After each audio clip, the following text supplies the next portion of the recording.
He draped his bad arm across his lap with the same care Briony lavished on lambs and fat-bellied puppies, but his expression was closer to that of a father dragging an unwanted idiot child. "Stop looking at my hand. You know you're going to tell me, Redling," she teased him, "so why fight?" His answer was more silence, an unusual ploy at this stage of the old familiar dance. The silence and the struggle both continued for some time. Briony had moments of real anger as Barrick resisted her every attempt to get him to talk, but she also became more and more puzzled. 8 years old, born in the same hour, they had lived always in each other's company, but she had seldom seen him so upset outside of the small hours of the night when he often cried out in the grip of evil dreams. "Very well," he said at last. "If you're not going to leave me alone, you have to swear not to tell." "Me? Swear? You pig! I never told on you for anything." And that was true. They had each suffered several punishments for things the other twin had done without ever breaking faith. It was a pact between them so deep and natural that it had never been spoken of before now. But the boy was adamant. He waited out his sister's gust of anger, his pale little face set in an unhappy smirk. She surrendered at last. Principle could only stretch so far, and now she was painfully curious. "So then, pig, what do you want me to do? What shall I swear to?" "A blood oath. It has to be a blood oath." "By the heads of the gods, are you mad?"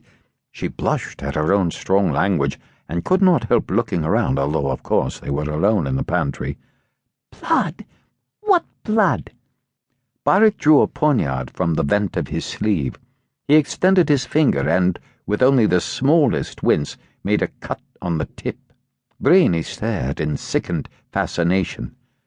"You're not supposed to carry a knife except for public ceremonies," she said. Chasseur, the master of arms, had forbidden it, fearing that Briony's angry, headstrong brother might hurt himself or someone else.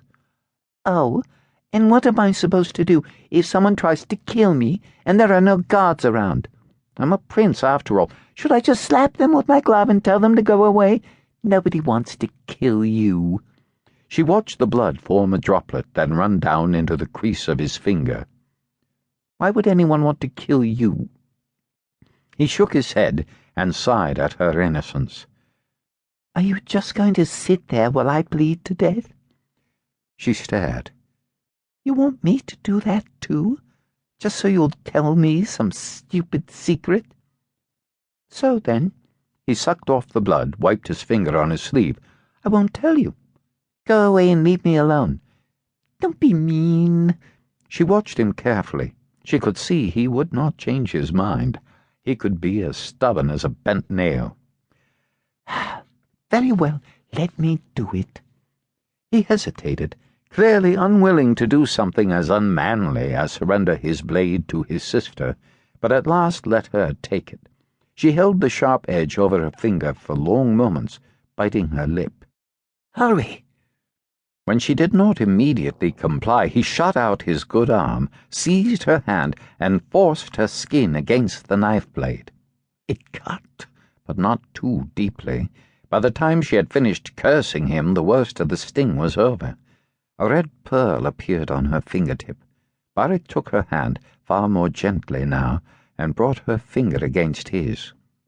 It was a strange moment, not because of the sensation itself, which was nothing more noteworthy than the girl would have expected from rubbing a still sore finger against her brother's, smearing a little blood across the whorled fingertips, but because of the intensity in Barrick's eyes, the way he watched that daub of red with the avidity of someone witnessing something far more arresting, love-making, or a hanging, nakedness, or death.